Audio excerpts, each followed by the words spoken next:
Good morning, Bucknutters. Welcome to the Bucknuts Morning 5 here on Monday, December 6th, 2021. I am Dave Biddle, flying solo on this edition. There's a lot to get into today. We're going to read between the lines of what Ryan Day had to say yesterday when he met with the media for the first time, really since the Michigan game. There was the post-game presser in Ann Arbor. That's always scattered. It's always about 5-7 minutes. It's not a real press conference. This is the first time he's really had to answer some tough questions.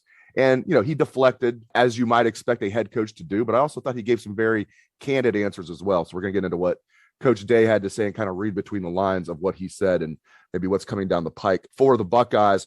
Let's start off with the Rose Bowl announcement. No surprise, Ohio State against Utah in the Rose Bowl.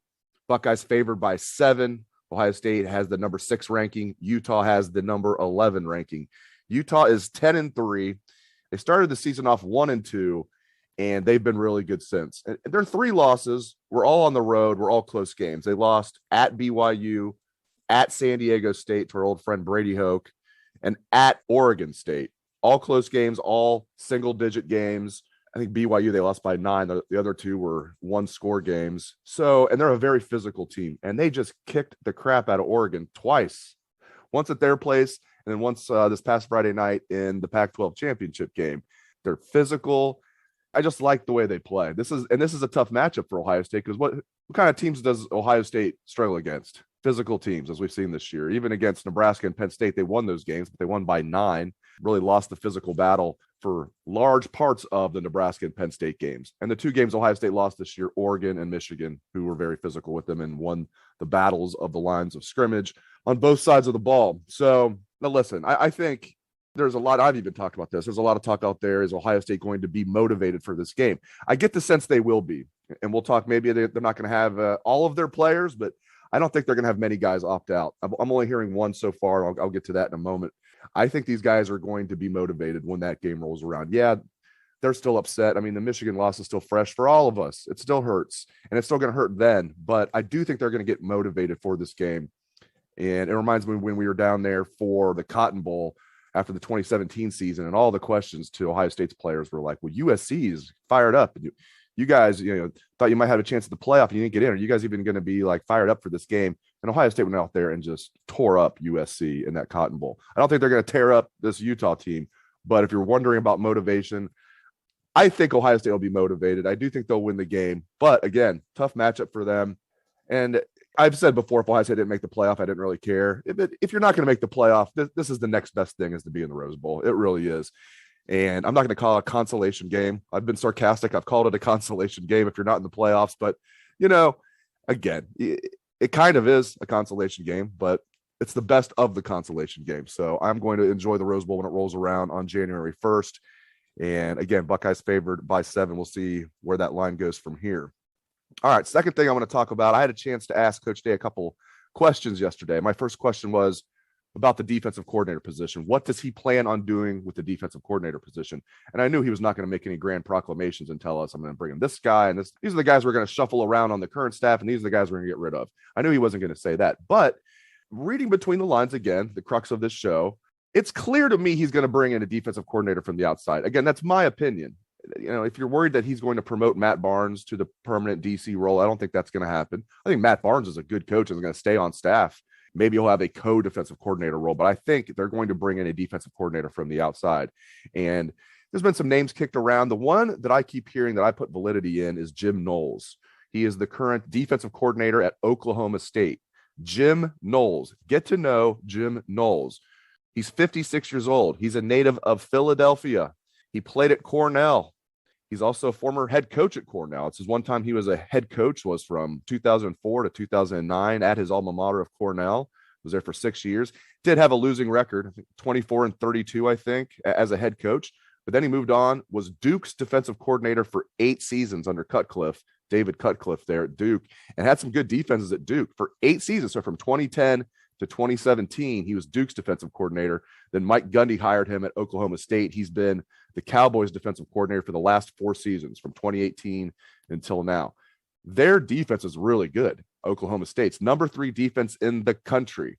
The only 2 ahead of them are Wisconsin, number 1, Georgia, number 2. Georgia's been number 1 all year until they faced Alabama and got waxed. They dropped to number 2. Oklahoma State, you think of them as offense, number 3 defense in the country. And I watched their game against Baylor. They were flying around. The reason they lost that game is because Oklahoma State quarterback, I think he turned the ball over. I think he just threw another interception right now. He just kept turning the ball over. But their defense was really good. So if Ohio State's able to bring in Jim Knowles, I would love that. Now, is he a dynamite recruiter? I tend to doubt it. So that would be the one thing that maybe if you want a defensive coordinator to come in here and recruiting is your biggest thing, first of all, I would disagree with you. They've got enough guys on the staff that can recruit. And I'm not saying Jim Knowles can't recruit. He needs to recruit. But the number one thing Ryan Day needs to look for is someone that can come in here and put an Ohio State defense on the field. You can do what you want to do on offense. You have your Big 12 style offense, but you need an Ohio State defense, and recruiting is important, but give me that technician, that defensive coordinator that's going to out scheme you. I mean, I think Jeff Hafley's actually would have been a good recruiter if he was here for a while. He landed Clark Phillips, who the Buckeyes are going to face in the Rose Bowl, the corner. And then when Jeff Hafley left, then Clark Phillips decided to decommit from Ohio State and go to Utah.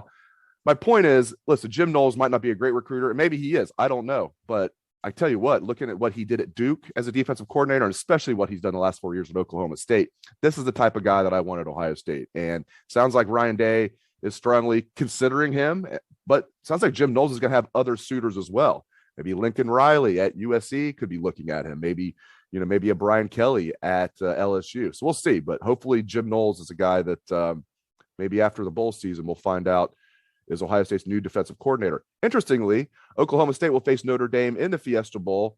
That kicks off, about 4 hours before the Rose Bowl? Yeah, 1 o'clock on New Year's Day. Rose Bowl at 5 o'clock Eastern. So you'll get to see Oklahoma State against Notre Dame as your appetizer for the Rose Bowl on New Year's Day. And the playoff semifinals this year are New Year's Eve, which is how it should be, how it was the first year. I guess when Ohio State won in 2014, it was actually New Year's Day. Either way, New Year's Eve, New Year's Day, that's when it should be. I hate when it's on these random days. So Bama got the number 1 seed. They will face Cincinnati. Bama is favored by 14 over Cincinnati.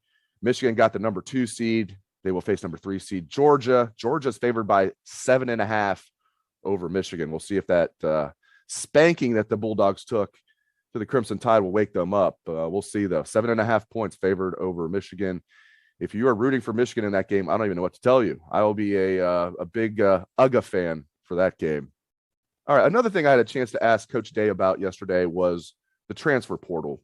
And I said, not necessarily guys that you're going to be losing or have left. I want to focus on guys you're going to bring in. And I knew he couldn't name any specific names. In fact, I said, I know you can't name any specific names, but what are some position groups you're going to be targeting? How many guys you think you might bring in roughly? And it sounds like he's going to hit it relatively hard. It's not going to be like they're going to turn over the roster hard. It's not going to be like they're going to bring in 20 guys. He's not going to bring in 10 guys either. I won't be surprised if it's like 4 or 5, which is, a lot more than they've brought in. He started naming guys that they've brought in since he took over the program, kind of in a humble brag kind of way. Justin Fields, Jonah Jackson, Trey Sermon, and EA, even though EA hasn't worked out yet, still, it's too bad they missed out on Henry To'oTo'o, right? EA was definitely the backup plan, but if he can stay healthy, maybe he can help him next year.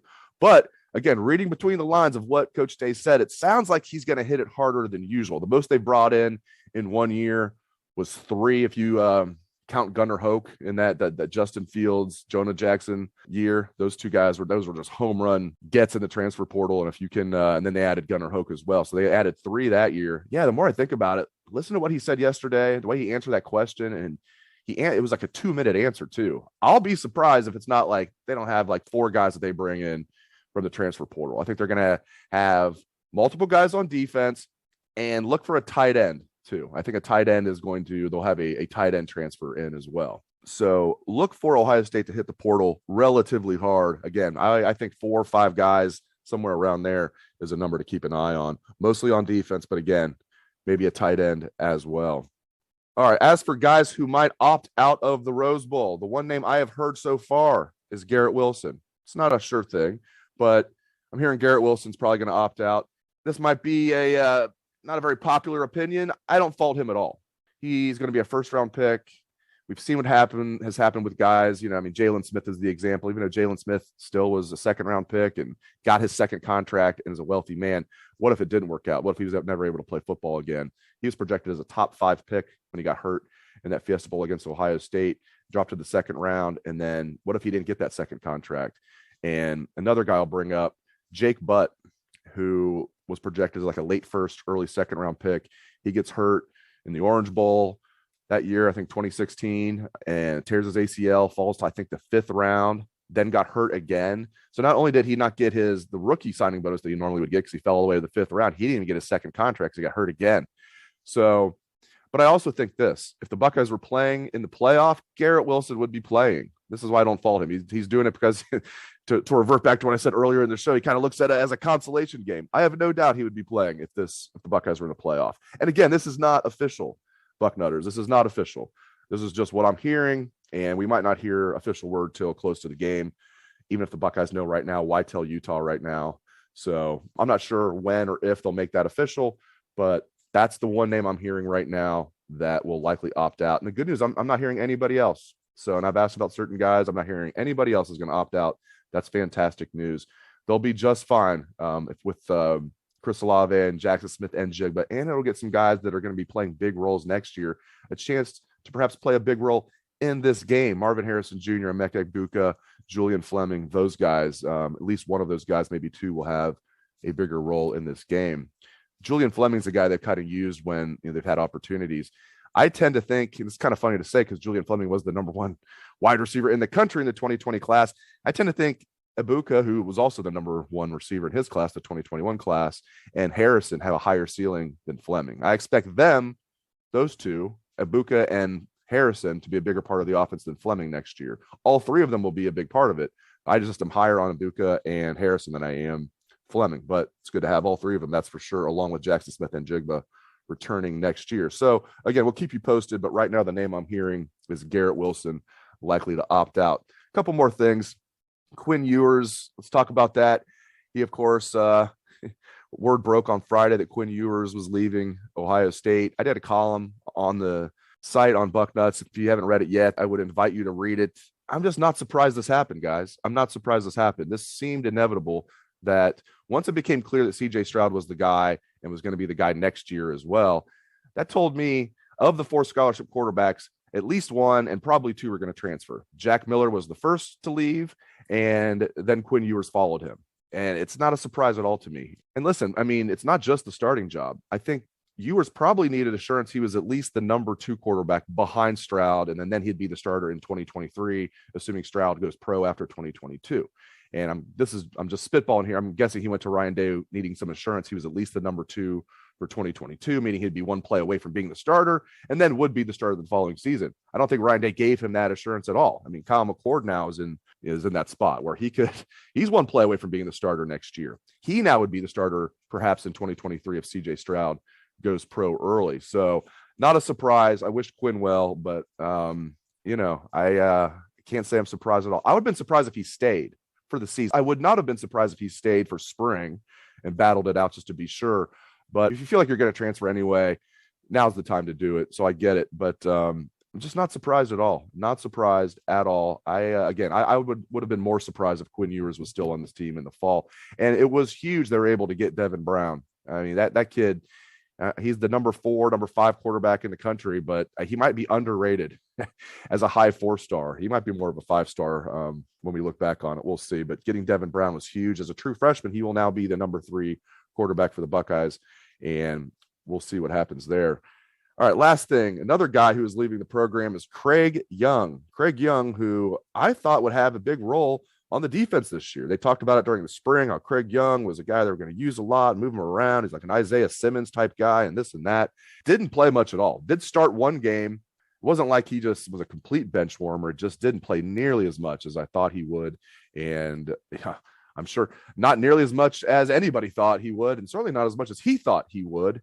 So he's now going to leave. He will have since last year didn't count. He'll still have 3 years of eligibility remaining. So that's going to be a good get for whoever gets him. Craig Young, we'll see. I get it though. I mean, Ronnie Hickman beat him out And Ronnie Hickman led the team in tackles by a wide margin this year. He had, I think, 96 tackles. The next closest was Cody Simon with like 57. So Ronnie Hickman had the team lead in tackles by almost 40. And Court Williams is coming on too at that position. They like Court Williams. They say he's the hardest worker on the team. So not only was Craig Young thinking, well, I'm behind Hickman, and we're the same grade. Court Williams, who's a year younger than me, he's coming on as well. He was getting more playing time toward the end of the year. Keep in mind, Court Williams missed all of the 2020 season with an injury, and then, was still kind of slow coming back from that and to begin this 2021 season. But by midseason, he was looking good to me. Wasn't playing a lot, but Court Williams was looking good, and I think his future is bright. Again, the coaches talk about him as perhaps the hardest worker on the entire team, which that's a nice mantle to have when there's 105 guys on the team and they say you're the hardest worker and you got a ton of hard workers on that team. I mean, that's impressive right there. So Court Williams might be a guy to look for. I wish Craig Young well, man. I mean, every time I talked to him, he was a cool guy, and I'm surprised it didn't work out. I thought he was going to play a lot. Coaches talked about it during the spring, like I said, that he was going to be a big part of the defense. It just didn't work out. So I wish Craig Young well, and it's just this new era of college football. Now that guys don't have to sit out a year, power to the players. We're going to see more guys leaving the program than usual, and we're going to see more guys coming into the program than usual. Like I said earlier, I think probably 4 to 5 guys are going to transfer to Ohio State. So, yeah, they're going to lose some guys, but they're going to bring some guys in. Again, the portal's been good to Ohio State. Transfers in general. Justin Fields was pretty good. That's exhibit A right there. But seriously, I mean, Ohio State's going to lose some guys. I think Ohio State will come out ahead. Let's put it that way when it comes to, as far as losing guys and bringing guys in. I think Ohio State in the end will come out ahead. All right. Well, I appreciate you guys joining me on this solo venture of the Bucknuts Morning 5. I hope all of you have a great day. Let's hear the Buckeye swag, best damn band in the land.